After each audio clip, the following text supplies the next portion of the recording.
다 함께 머리 숙여 기도하겠습니다. 영광의 주님, 오늘 또 우리에게 새날을 주시니 감사합니다. 성령께서 이 시간 우리의 심령에 임하시며 말씀하시며 우리의 간구하는 기도를 응낙하여 주시옵소서. 예수님의 이름으로 간절히 기도하옵나이다. 아멘. 다 함께 1장 찬양을 주 앞에 드립니다.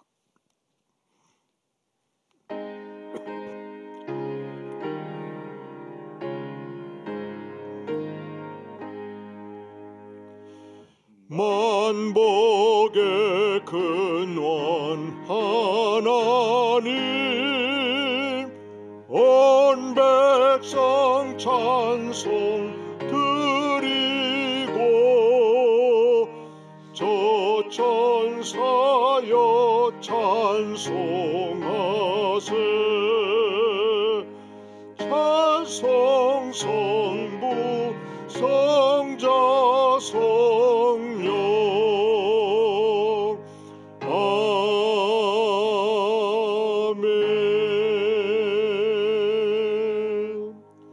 하나님의 말씀을 봉독하겠습니다. 묵상하는 사람들 1월 18일자 마가복음 6장 30절로 44절까지의 말씀을 봉독해 드립니다. 사도들이 예수께 모여 자기들의 행한 것과 가르친 것을 낱낱이 고하니 이르시되 너희는 따로 한적한 곳에 가서 잠깐 쉬어라 하시니 이는 오고 가는 사람이 많아 음식 먹을 겨를도 없음이라. 이에 배를 타고 따로 한적한 곳에 갈새 그들이 가는 것을 보고 많은 사람이 그들인 줄 안지라. 모든 고을로부터 도보로 그곳에 달려와 그들보다 먼저 갔더라. 예수께서 나오사 큰 무리를 보시고 그 목자 없는 양 같음으로 인하여 불쌍히 여기사 이에 여러 가지로 가르치시더라. 때가 저물어가매 제자들이 예수께 나와 여짜오되 이곳은 빈들이요 날도 저물어가니 무리를 보내어 두루 촌과 마을로 가서 무엇을 사 먹게 하옵소서. 대답하여 이르시되 너희가 먹을 것을 주라 하시니 여짜오되 우리가 가서 200데나리온의 떡을 사다 먹이리이까. 이르시되 너희에게 떡 몇 개나 있는지 가서 보라 하시니 알아보고 이르되 떡 5개와 물고기 2마리가 있더이다 하거늘 제자들에게 명하사 그 모든 사람으로 때를 지어 푸른 잔디 위에 앉게 하시니 때로 100명씩 또는 50명씩 앉는지라. 예수께서 떡 5개와 물고기 2마리를 가지사 하늘 우러러 축사하시고 떡을 떼어 제자들에게 주어 사람들에게 나누어 주게 하시고 또 물고기 2마리도 모든 사람에게 나누시매 다 배불리 먹고 남은 떡 조각과 물고기를 12바구니에 차게 거두었으며 떡을 먹은 남자는 5,000명이었더라. 아멘. 마가복음 6장은 이제 드디어 예수님의 공생의 사역이 초기를 넘어가서 중기 사역에 들어가는 상황입니다. 제자들은 예수님을 만나고 예수님으로부터 부름을 받고 첫째로 자기의 생업을 온전히 떠났습니다. 베드로는 갈릴리 어부였습니다. 날마다 물고기를 잡으면서 우리식으로 말하면 한 달에 200만 원도 벌고 또 물이 좋은 날에는 500만 원도 벌고 생업에 열중했던 삶이었습니다. 그런데 주님께서 부르셨을 때 배를 버리고 전적으로 24시간 예수님과 함께하는 삶을 살기 시작하는 것입니다. 마태는 직업이 세리였습니다. 세무서 직원이었습니다. 날마다 세무서를 출근해서 세금을 징수하는 일을 통해서 자기의 가족들을 먹여 살렸는데 주님으로부터 부름을 받고 세무서 직원의 사표를 내고 24시간 예수님을 따라서 복음을 전도하는 삶을 살았습니다. 그러면 24시간 예수님과 함께하면서 구체적으로 어떤 교육을 받았는가? 첫째는 말씀 교육 훈련이었습니다. 2가지로 훈련받았습니다. 예수님이 가는 곳곳마다 수천 수만의 무리들이 몰려드는 만큼 대중설교를 통해서 충분히 하나님의 말씀을 들었고 또 12제자 70문도만 모아놓고 따로 우리 주님께서 대중설교를 풀어서 쉽게 깊이 있게 제자 훈련을 하신 것입니다. 그런데 오늘 말씀의 30절에 보면 사도들이 예수께 모여 자기들의 행한 것과 가르친 것을 낱낱이 고했다고 했습니다. 이것은 첫째로 대중전도 사역을 했고, 두 번째로 1대1, 1대 12 소수의 제자훈련 교육을 했고, 드디어 특수 파견 전도대로 우리 주님께서 둘씩 짤지어서 이 70문도를 저녁에 파견해서 복음을 전하게 한 것입니다. 그런데 저들에게 권세가 임했습니다. 이 생명의 복음을 전했을 때 예수님을 믿고 구원받은 영혼들이 여기저기서 나타났습니다. 이 생명의 복음을 들고 나가서 병자들을 예수 이름으로 치유할 때 벌떡벌떡 병자들이 일어섰습니다.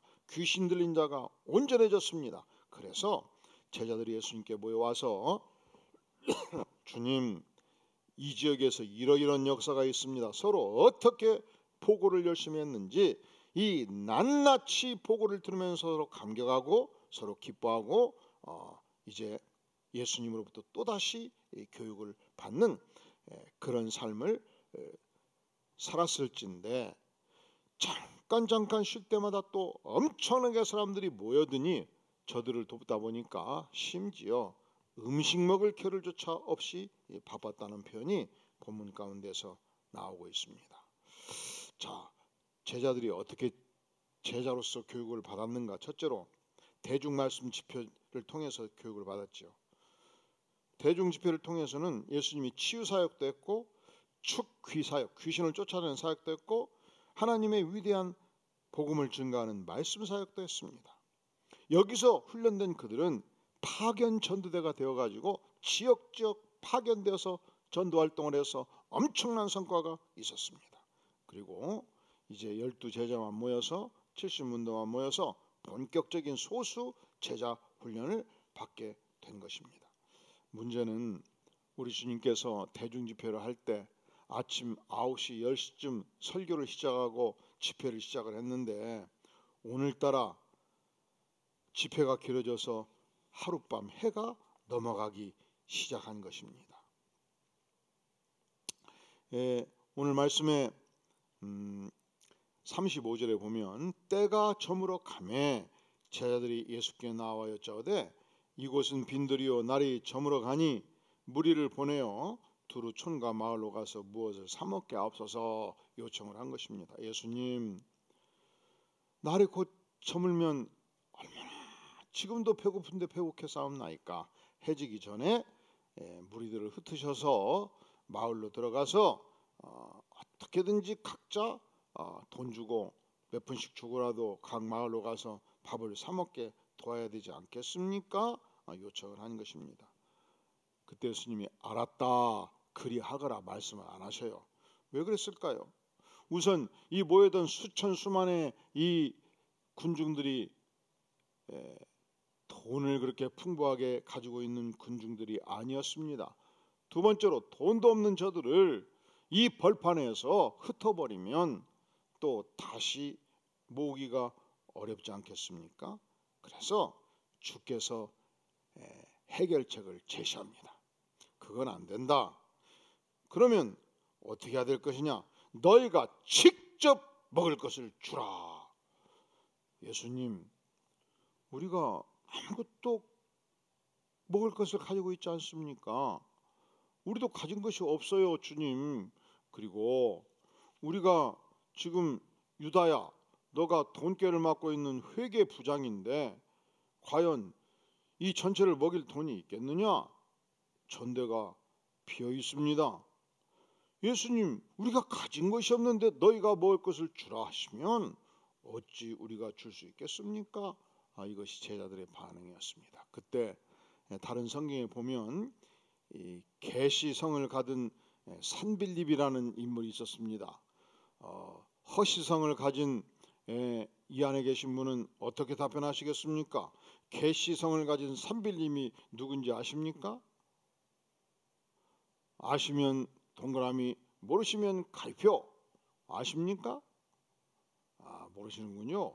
계시성을 가진 산빌립, 계산을 잘하는 빌립이라 이 말이에요.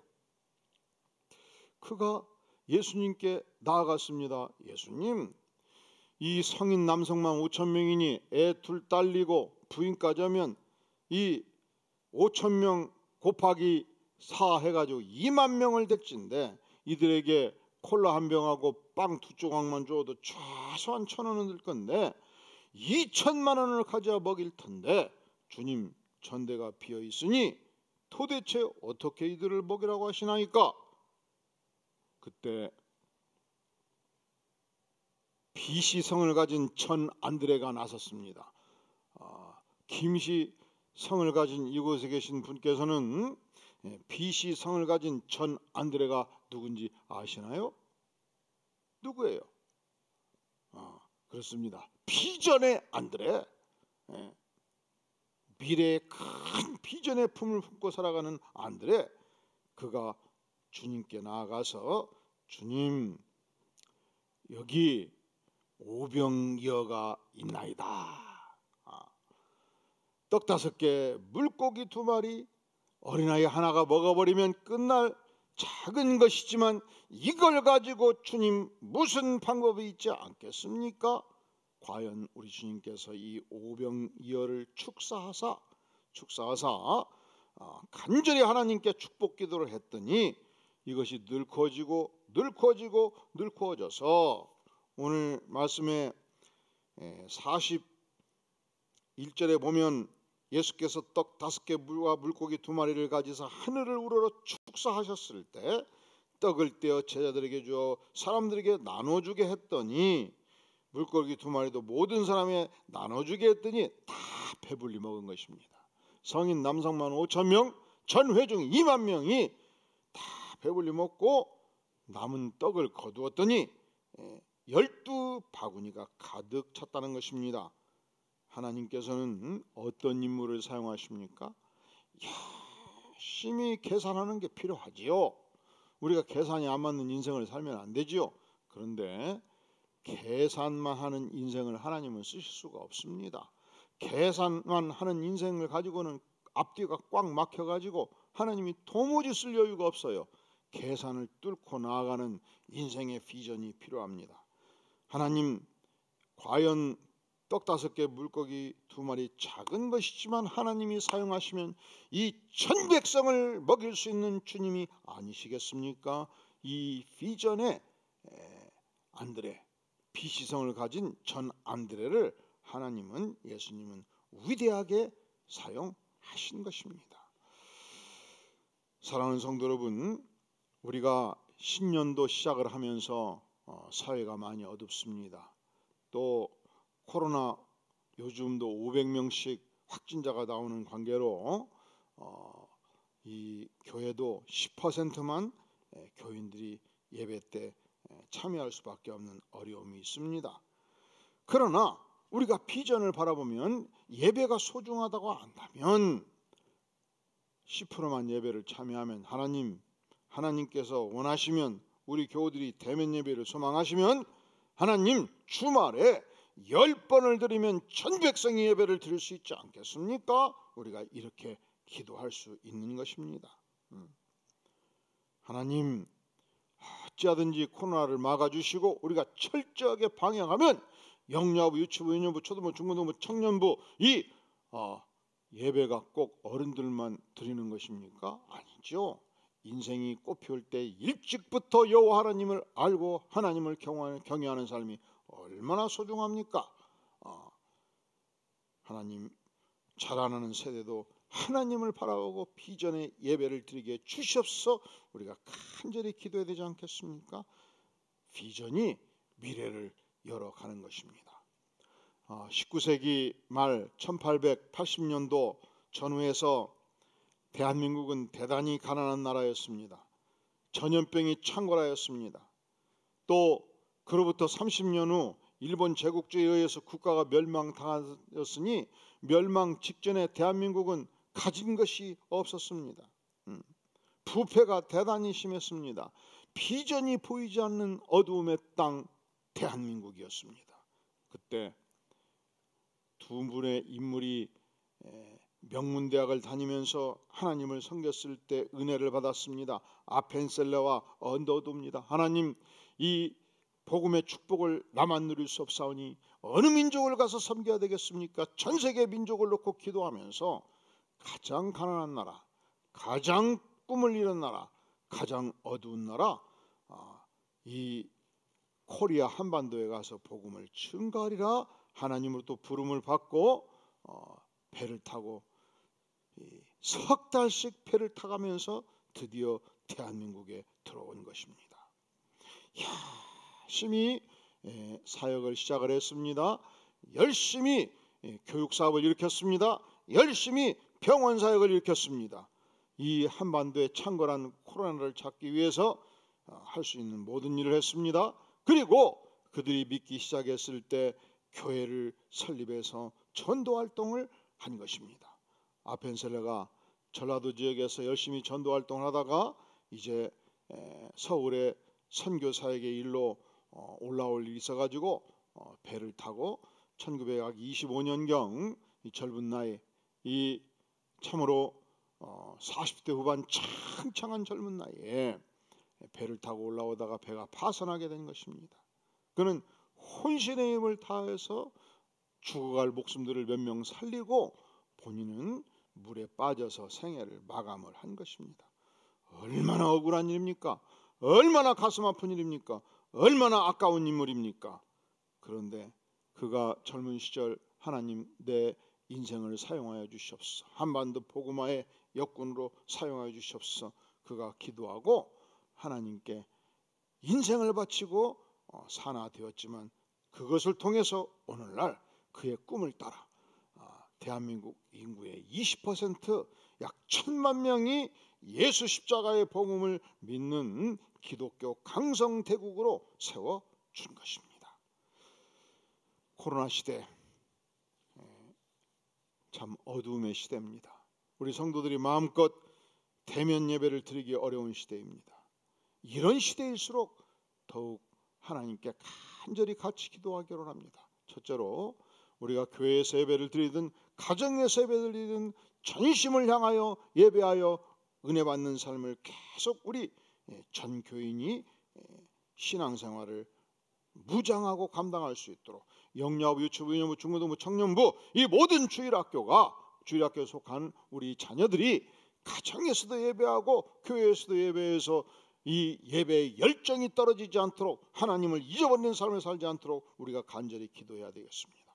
그리고 이제 비록 비대면 시대지만 이 비대면 시대에도 불구하고 이 경기 남부지역 우리가 복음화의 열정을 가지고 간절히 기도하고 또 우리 교회가 한반도 전체 말씀 선교 센터를 세워서 말씀의 선교를 일으키는 쓰임받는 교회가 될 수 있도록 기도해야 되겠습니다.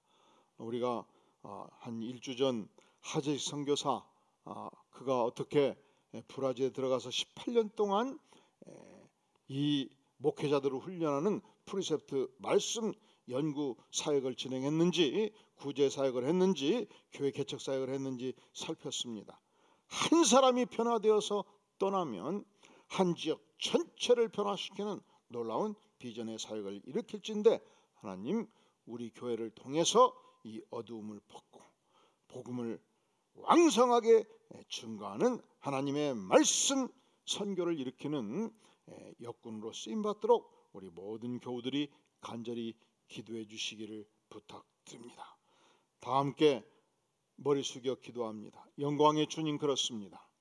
우리가 연약한 인생이지만 하나님이 비전을 주시면 하나님께서 꿈을 주시면 하나님께서 역사하시면 비록 오병이어의 인생을 드린다 할지라도 하나님께서 이 엄청난 사역을 일으키는 것을 보았사오니 주님 우리 모든 안디옥교 성도님들 이 하나님의 영광을 사랑하며 사모하며 믿음으로 무장해서 비전을 품고 하나님을 섬길 수 있도록 도와주시옵소서.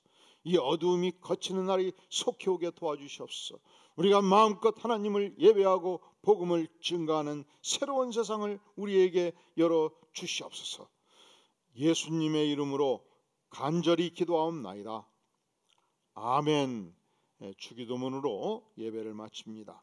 하늘에 계신 우리 아버지여, 이름이 거룩히 여김을 받으시오며 나라 임하옵시며 뜻이 하늘에서 이루어진 것 같이 땅에서도 이루어지이다. 오늘날 우리에게 일용할 양식을 주옵시고 우리가 우리에게 죄 지은 자를 사하여 준 것 같이 우리 죄를 사하여 주옵시고 우리를 시험에 들게 하지 마옵시며 다만 악에서 구하옵소서. 대개 나라와 권세와 영광이 아버지께 영원히 싸움나이다.